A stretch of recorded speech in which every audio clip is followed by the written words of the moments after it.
혹시 여러분은 지금 부자가 되고 싶어서 밤낮으로 재테크책을 뒤적이고 주식 차트를 뚫어져라 쳐다보고 계신가요? 아니면 이번 생은 망했어. 금수저가 아니면 답이 없네라며 한숨을 쉬고 계시진 않나요? 저도 사실은 여러분과 똑같았어요. 어떻게든 돈을 모으려고 아등바등하고 남들보다 뒤처지는 것 같아서 잠도 못 자던 시절이 있었죠. 그런데 말이죠. 제가 최근에 아주 기가 막힌 인생 치트키를 하나 발견했거든요. 여러분, 우리나라에 300년 동안이나 부를 유지했던 집안이 있다는 거 아세요? 무려 12대 동안요? 말이 300년이지. 그 사이에는 임진왜란 같은 전쟁도 있었고 나라가 망하기도 했고 끔찍한 기근도 있었어요. 보통 부자는 3대를 못 간다고 하잖아요. 그런데 이 집안은 어떻게 그 풍파를 다 견디고 부의 상징으로 남았을까요? 바로 경주 최부자댁 이야기입니다. 오늘 제가 여러분께만 비밀스럽게 알려드릴 이야기는 그들이 무엇을 했는지가 아니라 절대 무엇을 하지 않았는지에 대한 거예요. 사실 부자가 되는 법보다 더 중요한 건 부를 유지하고 지키는 법이거든요. 제가 지금부터 알려드리는 이 세 가지 절대 금기 사항만 여러분의 인생에 적용해 보세요.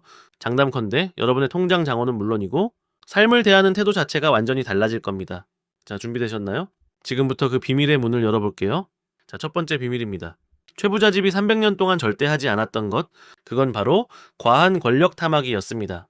이게 무슨 소리냐고요? 최부자 집에는 이런 가훈이 있어요. 진사 이상의 벼슬은 하지 마라.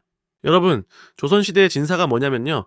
요즘으로 치면 겨우 1차 합격 정도 되는 낮은 관직이에요. 머리도 좋고 돈도 많으면 당연히 더 높은 자리, 장관도 하고 국무총리도 하고 싶지 않았겠어요? 그런데 그들은 딱 거기까지만 했어요. 왜 그랬을까요? 저도 처음엔 이게 이해가 안 갔거든요. 아니, 힘이 있어야 돈도 지키는 거 아니야? 라고 생각했죠. 그런데 말입니다, 여러분. 한번 생각해보세요. 권력이라는 건 양날의 검과 같아요.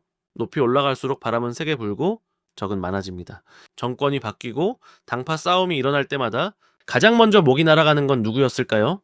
바로 권력의 정점에 있던 사람들이었어요. 최부자 집은 이걸 꿰뚫어 본 거죠. 돈이 있는데 권력까지 가지면 그건 시기의 대상이 되고 결국 파멸의 씨앗이 된다. 이건 지금 우리 삶에도 똑같이 적용돼요. 요즘 플렉스라고 하죠. 내가 이만큼 잘났어? 나 이런 명품 사? 나 이런 차 타? 이렇게 자기를 과시하고 남들 위에 서려고 하는 마음. 이게 바로 현대판 과한 권력 탐악이거든요. 남들에게 보여주기 위해 무리하게 돈을 쓰고 내가 남보다 우월하다는 걸 증명하려고 에너지를 낭비하는 순간 여러분의 부는 새기 시작합니다. 제 친구 중에 정말 성실하게 돈을 모으던 친구가 있었어요. 그런데 어느 날 갑자기 SNS에 중독되더니 남들 시선을 의식해서 무리하게 외제차를 뽑고 매일 호텔 카페 사진을 올리더라고요.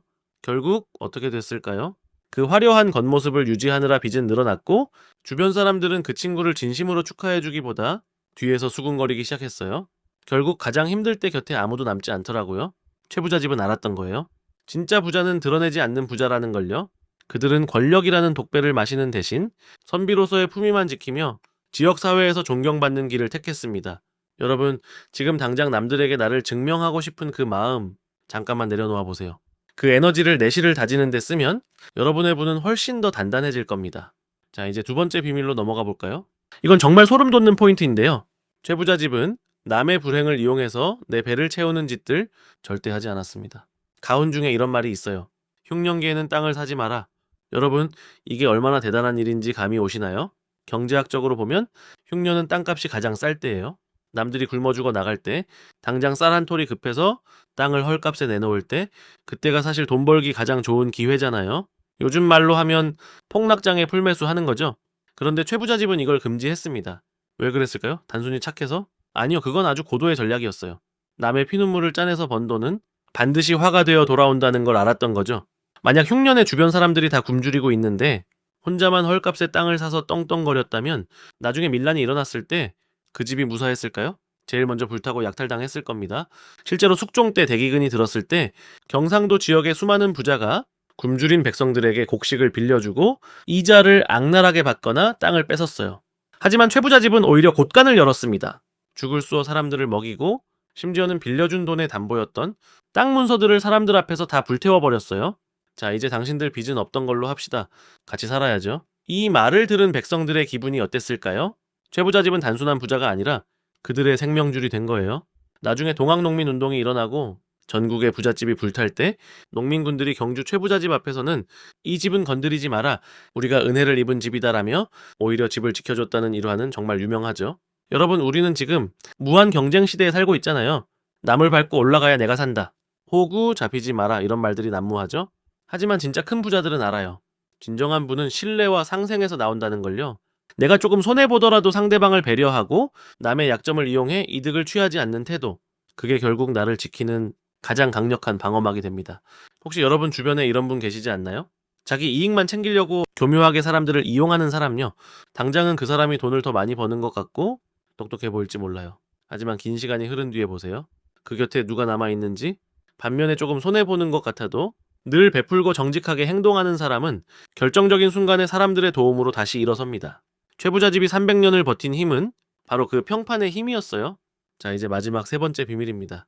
어쩌면 이게 가장 실천하기 어려우면서도 가장 강력한 비법일지도 몰라요. 최부자집은 내 주변에 굶주리는 사람이 있는 것을 절대 방치하지 않았습니다. 가온을 그대로 읽어드릴게요. 사방백리 안에 굶어 죽는 사람이 없게 하라.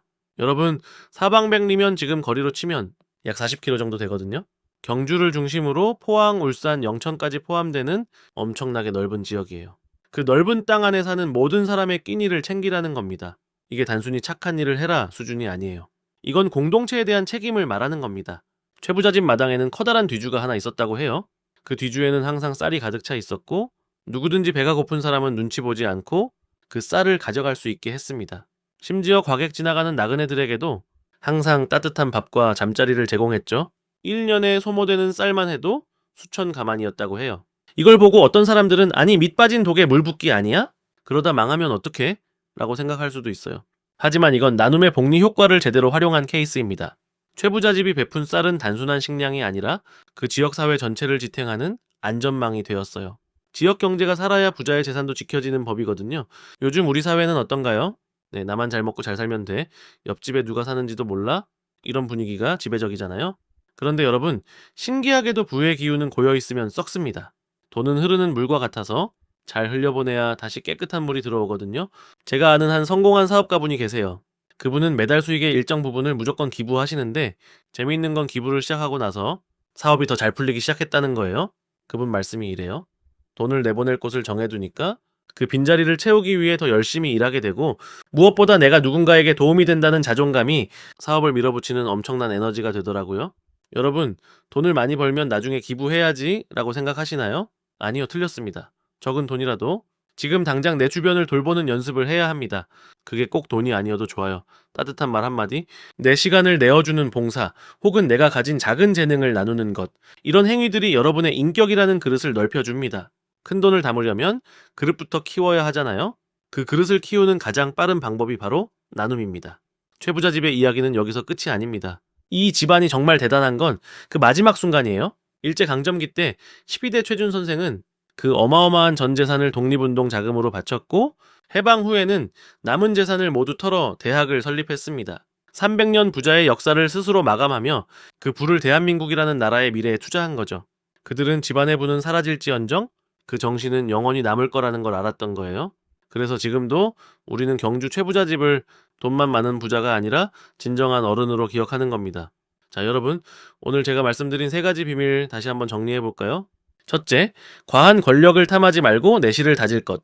둘째, 남의 불행을 이용해 이득을 취하지 말고 상생할 것. 셋째, 내 주변 사람들을 돌보고 나누는 삶을 살 것. 어떠신가요? 생각보다 어렵지 않죠?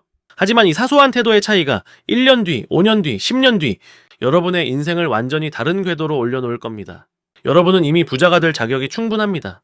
지금 이 영상을 끝까지 보고 계신 것만으로도 여러분은 삶을 변화시키려는 강한 의지를 증명하신 거니까요. 돈을 쫓아가지 마세요.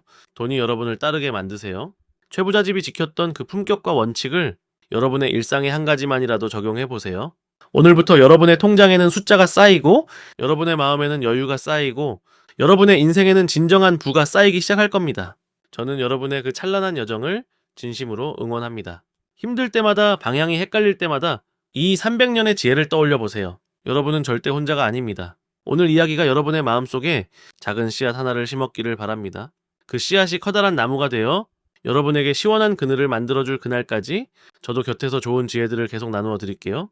이 영상이 조금이라도 도움이 되셨다면 저와 함께 계속 성장할 수 있도록 구독과 좋아요, 알림 설정 부탁드립니다. 여러분의 작은 응원이 제가 더 좋은 통찰을 찾아오는 큰 힘이 됩니다. 오늘도 고생 많으셨습니다. 당신은 이미 충분히 잘하고 있습니다. 감사합니다.